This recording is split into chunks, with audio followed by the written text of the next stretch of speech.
rotated Amanda so I can take her back measurement. So when you're done with the front measurement, I just hope I didn't miss out anyone. If you think I did miss out any measurements, please remind me by commenting below, and I'll do a detailed explanation of the measurements.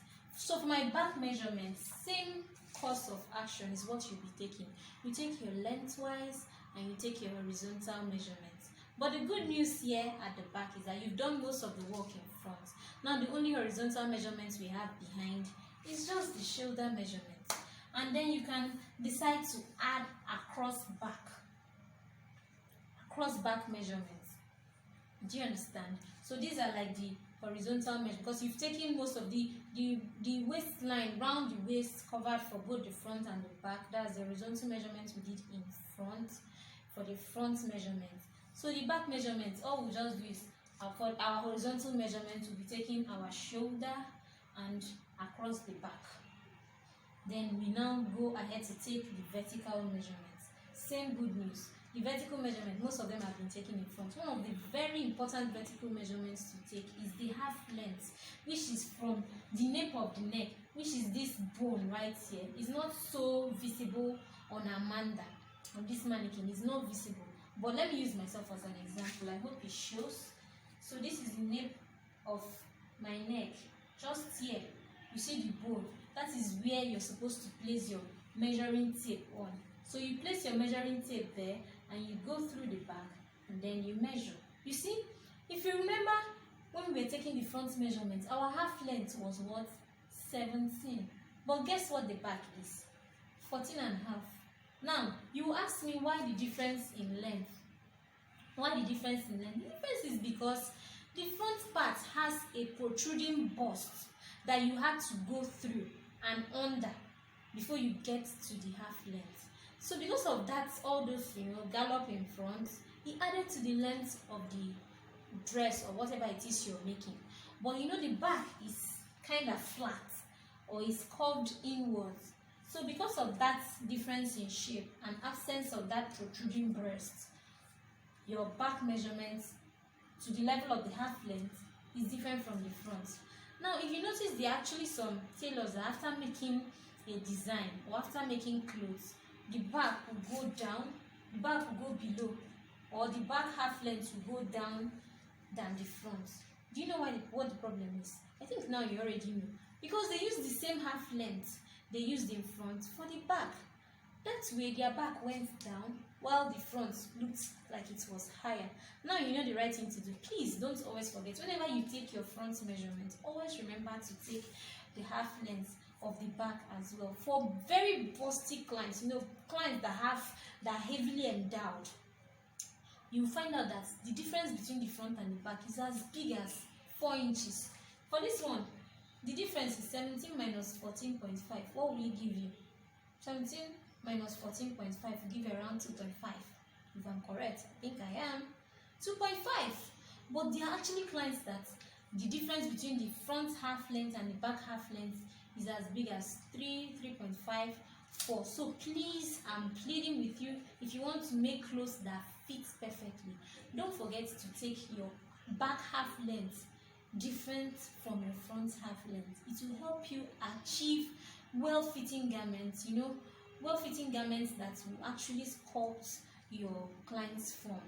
So let's get to the real business of the back measurement. So for here, you just take like I did. I took from the nape of the neck to the half length. He gave me 14.5. The next measurement you take, basically we've taken all the measurements, so there's nothing else we need to take. So you just take that. We've taken all the vertical measurements for the back. So after this, you're done. The next one you take now is the shoulder measurement. Now I'll advise you, whenever you want to take your shoulder measurement, please start from the shoulder tip. When I say shoulder tip, you start from the tip of the shoulder. This is the shoulder tip. Don't come inside, or don't come too inside. You say no, the style is like that. Please start from the shoulder tip. Then maybe when you are now doing your pattern making, you can always adjust. So you start from the shoulder tip to the next shoulder tip. So for Amanda, I have here 15 inches.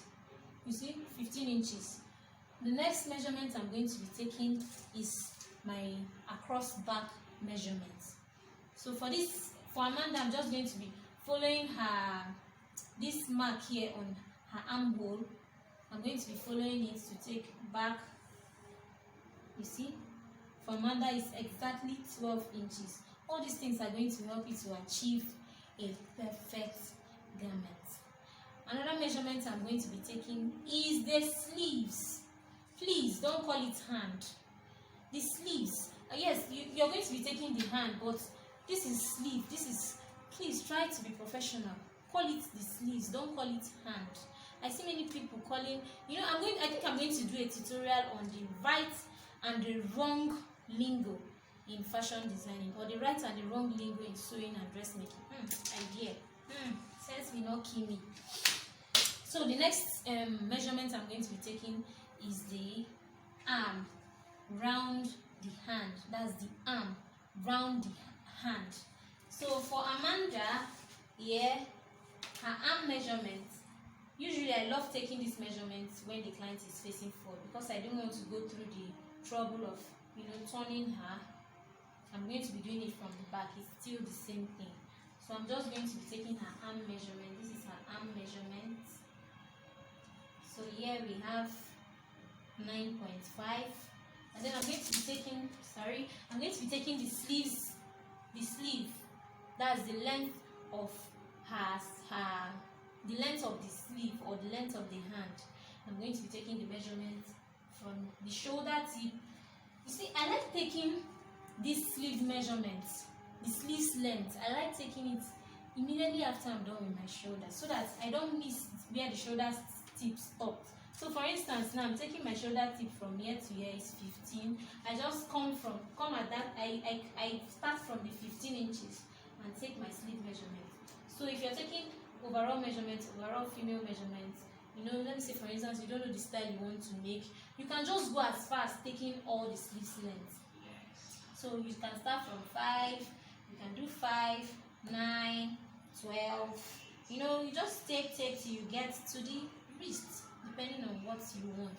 So when you take like up to say 5 measurements along the hand, along the person's hand, that 5 measurements can guide you for any style you want to take.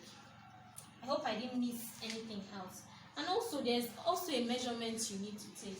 Thank God she's holding her arm. When I take my sleeve measurement, I usually tell the person to flex her elbow, to flex it. That way, when you take a sleeve length measurement, when the person's hand is straight, it's actually different from when the person flexes the hand. Because once the person flexes it, it draws the tape. And then it increases the length of the sleeve. So with that, I can use this other hand to take my accurate sleeve length. You just go through and then you have it. So for Amanda, her sleeve length is at 22 inches. So with all these measurements, I hope I didn't leave anyone out. But I know at least I've been able to do, if not all, but at least 85% of the body measurements, accurate female body measurements that you need to guide you on your sewing journey.